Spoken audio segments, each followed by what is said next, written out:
Bienvenidos sean todos a su canal. El día de hoy nos adentraremos en los casos más espeluznantes de México, desde caníbales hasta mujeres que por sus actos se ganaron el título de asesinas en serie. Prepárense para escuchar detalles que les pondrán la piel de gallina, pues son historias que perturban a cualquiera. Acompáñenme en este viaje por los casos más monstruosos que han ocurrido en México. Sin más que decir, comencemos. En el barrio de Guerra, en la Ciudad de México o CDMX, un lugar conocido por su vibrante vida y su rica historia cultural, se desató una pesadilla que nadie se hubiera imaginado, en las calles que alguna vez fueron testigos de la vida cotidiana. Ahora se convirtieron en el escenario de un horror inimaginable. José Luis Calva Cepeda, mejor conocido como el Caníbal de la Guerrero, un hombre que parecía común y corriente a simple vista, llenó de terror a la comunidad con sus actos inhumanos. La gente del barrio, que alguna vez se sintió segura, ahora vivía con miedo constante. En 2007, la policía lo arrestó cuando encontraron restos humanos en su departamento. La investigación comenzó con la desaparición de varias personas, y las pistas llevaron a los oficiales a su puerta. La escena parecía sacada de una película de terror, un verdadero espectáculo macabro que dejó a los investigadores sin palabras. Partes del cuerpo de su última víctima estaban en el refrigerador y en una sartén.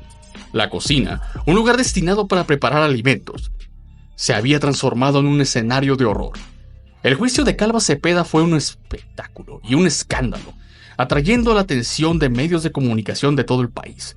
Cada detalle revelado en la corte era más perturbador que el anterior, pues se revelaron detalles perturbadores de su vida y de sus crímenes. La gente se enteró de su doble vida, de cómo engañaba a todos a su alrededor. Fue declarado culpable y lo sentenciaron a prisión. La sentencia trajo un poco de alivio a la comunidad, pero las cicatrices emocionales permanecen. Este caso nos recuerda lo frágil que puede ser nuestra seguridad.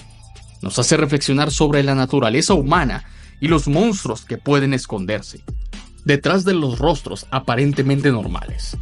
Pasemos ahora a otro caso, igual de perturbador y trágico. La historia del Caníbal de la Guerrero es solo una de muchas que nos muestran el lado oscuro de la humanidad. Entre los años 50 y 70, México se enfrentó a uno de los casos más escalofriantes, el de las Poquianchis. Las hermanas González Valenzuela se convirtieron en las asesinas seriales más infames del país. Tenían un burdel en Guanajuato, donde explotaban a mujeres jóvenes, las secuestraban, torturaban y asesinaban sin piedad. En el año de 1974, una de las víctimas logró escapar y denunció el infierno que se vivía en dicho lugar. La policía encontró los cadáveres de más de 90 mujeres y varios fetos en su rancho. Las Poquianchis fueron condenadas a pasar muchos años en prisión.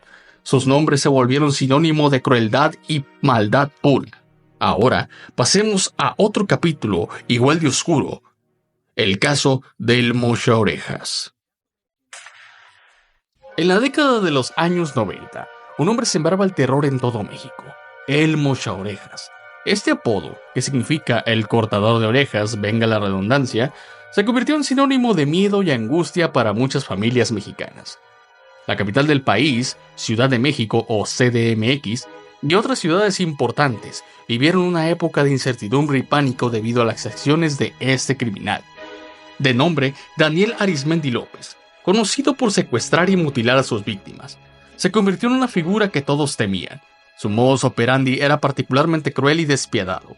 No solo secuestraba a sus víctimas, sino también les cortaba una oreja para enviarla a sus familias como prueba de vida y para presionarlas a pagar un rescate.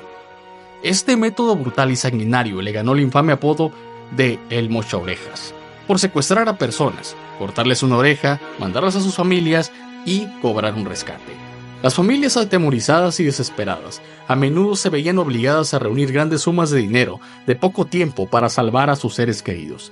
Las llamadas telefónicas que recibían eran escalofriantes, llenas de amenazas y demandas. La imagen de una oreja cortada se convirtió en un símbolo de su crueldad. En 1998, la captura de Arismendi fue un alivio para todo el país. La noticia de su arresto se difundió rápidamente y hubo una sensación de alivio colectivo. Los medios de comunicación cubrieron extensamente el evento, mostrando las imágenes de la captura y la celebración pública que siguió. La gente salió a las calles para expresar su alivio, su gratitud hacia las autoridades. Fue arrestado en una operación en la que participaron la policía y el ejército mexicano. La coordinación entre ambas fuerzas fue crucial para su captura. Durante meses, las autoridades habían estado siguiendo sus movimientos, recopilando información y planeando cuidadosamente el operativo. Finalmente, lograron detenerlos sin que hubiera más víctimas. Arizmendi fue condenado a pasar el resto de su vida en prisión. Su juicio fue uno de los más seguidos de la historia reciente de México, y la sentencia fue recibida con alivio por la sociedad. La imagen de Arizmendi siendo llevado a prisión se convirtió en un símbolo de justicia y esperanza para muchas familias que habían sufrido a manos de los criminales. Este caso obligó a que se reforzaran las medidas de seguridad y se hicieran cambios en el sistema judicial. Las autoridades se dieron cuenta de la necesidad de mejorar la coordinación entre diferentes agencias y de implementar nuevas estrategias para combatir el crimen organizado. Se aprobaron leyes más estrictas y se aumentaron los recursos para las fuerzas de seguridad. La brutalidad de Arizmendi lo convirtió en uno de los criminales más infames de México. Su nombre quedó grabado en la memoria colectiva del país como un recordatorio de los horrores que pueden cometerse. Su caso también sirvió como una advertencia sobre la importancia de la vigilancia y la cooperación entre autoridades y la comunidad. Continuamos con nuestro siguiente capítulo, el caso de la Mataviejitas. Este es otro ejemplo de cómo solo un individuo puede sembrar el terror en una comunidad y cómo la justicia finalmente prevalece.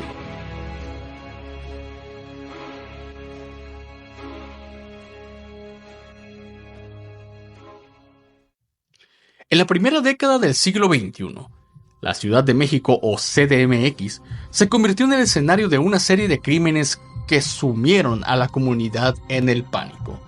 La ciudad, conocida por su vibrante cultura y su historia rica, se vio envuelta en una sombra de miedo y desconfianza. Las calles que alguna vez estuvieron llenas de vida y color, ahora estaban marcadas por la incertidumbre y el temor.